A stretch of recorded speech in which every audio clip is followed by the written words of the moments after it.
Welcome in, everyone, to TK's Take, Kentucky versus Kentucky State edition, as the Cats get the win over the Thoroughbreds. Caden, it was never in doubt. We never thought we were going to lose to Kentucky State. I don't know, unless you did. I haven't talked to you about that yet. Do you think we were going to lose?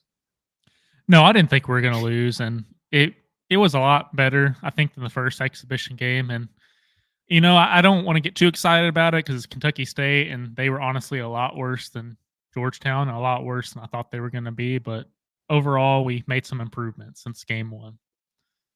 Yeah, I think what impressed me the most probably was the improvement in guard play, especially from Justin Edwards and DJ Wagner. I mean, they had a great first half.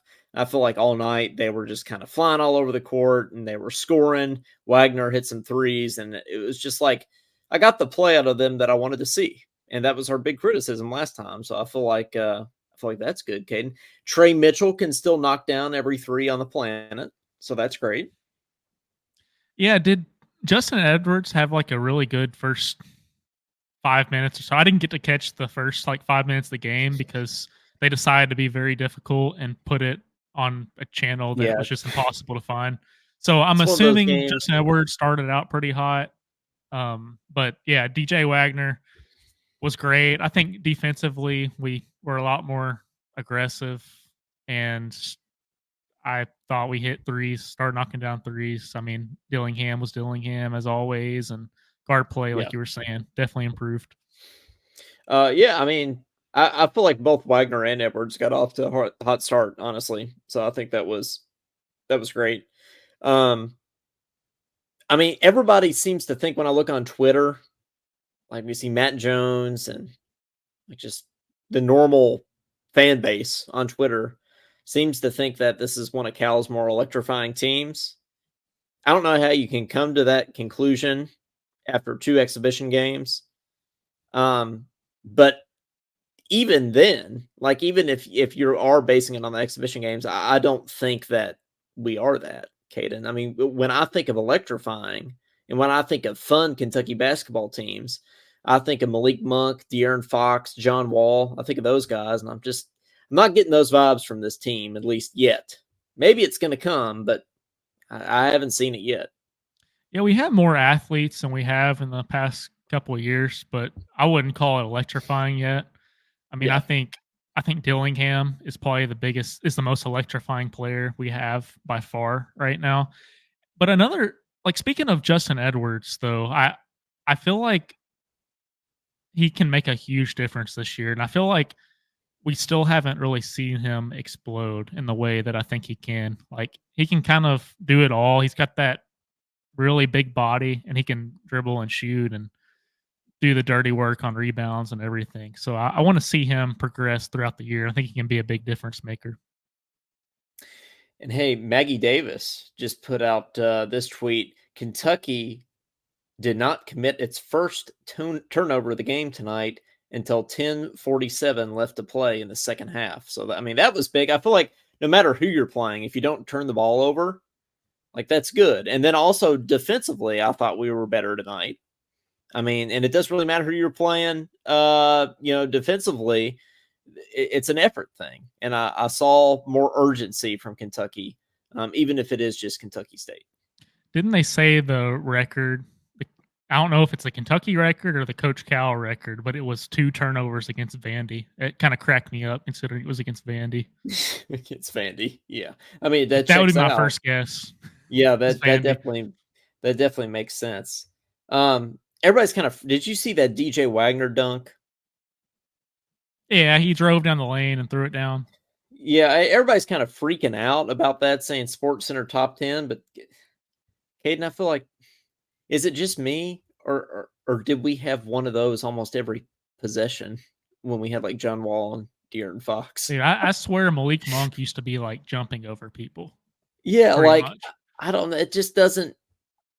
I mean, not to take away from Wagner. Wagner's a 5-star. He's going to be go to the NBA. He's going to be great. But no, I mean, it's awesome. But like, I feel like our standard of what a good dunk is has gone down too, because some of the dunks we've had, like the John Wall 360 dunks and all this kind of stuff. It's like, and you're right, Malik Monk could jump like 10 feet over the backboard and stuff. It felt like sometimes. So yeah. Do you think this team has the potential to be one of what people are talking about of like old Cal teams, being like super athletic, dunking on people's heads? Like, do you foresee this being a John Wall type team? I don't, honestly. I think Yeah. we're gonna be a better shooting team than that. Yeah, I think we're going to be better shooting for sure. I think we already It could are. be. It's not saying anything considering we're usually bad at shooting, but it Yeah, probably is his best three-point shooting team, hands down. I would yeah, like to hope, considering our even our forward can shoot from 30 feet.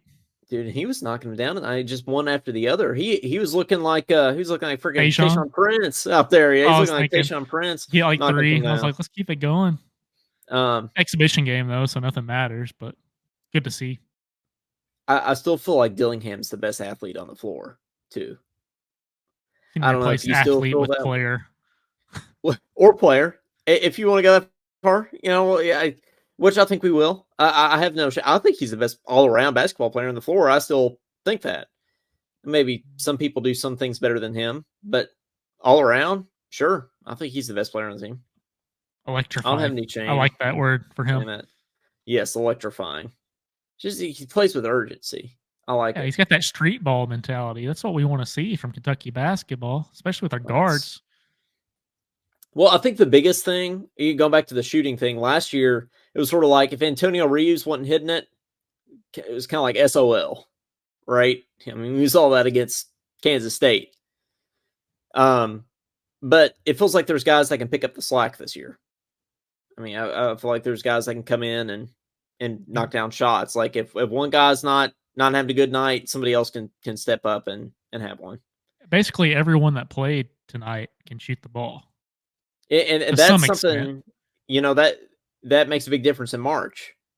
That's how you advance is you have guys that step up.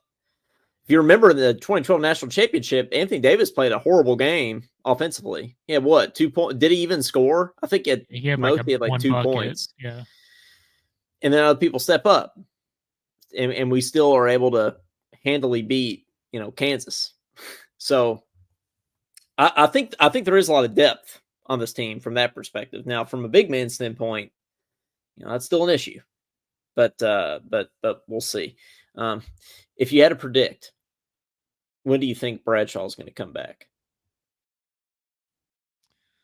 Are we going to have him back by conference play? Let's say that I first. was going to say conference play. Do you think we're going to get him back sooner than that? No.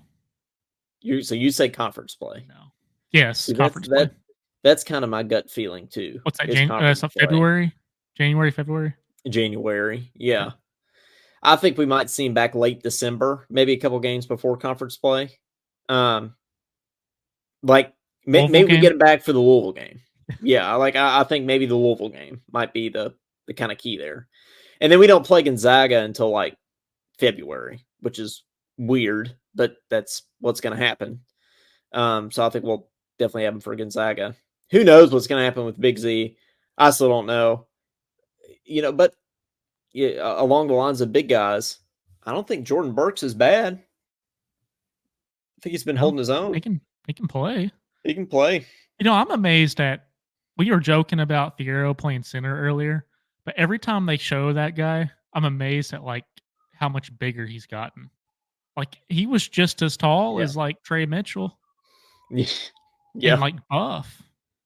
Yeah. He's doing work down there. Well, let's hope Big Z can actually play. I don't know if Chuck you saw Hayes. that. Chuck Hayes. Yeah, I don't know. Let's hope Big Z can actually play. I don't know if you saw that picture of Kentucky State's like side by side dinner they had last night with this whole thing. The Unity dinner or something like that. Or, yeah. Big Z looked like he was 10 feet tall compared to everybody. I know he's like, which I've never heard of so much speculation of how tall somebody is. Some people say 7'1", some people say 7'6". Like, how tall is he? I don't know. But I saw him standing next to Aaron Bradshaw. We know Aaron Bradshaw is what, 7'1", 7 foot.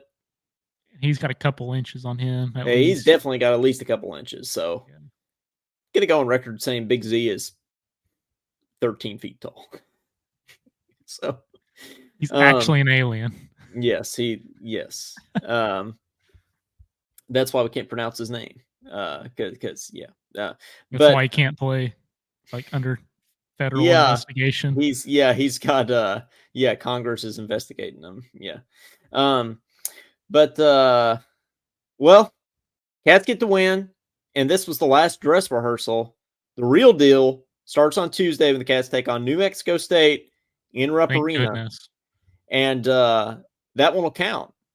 And then we take on Kansas, but we'll cross that bridge when we get to it. So, With well, hopefully some big players playing for us. yes, hopefully we get to cross the bridge with them. But for Coleman Scott, for Caden Holmes, this has been TK Sake, and we'll see you next time. Go Cats.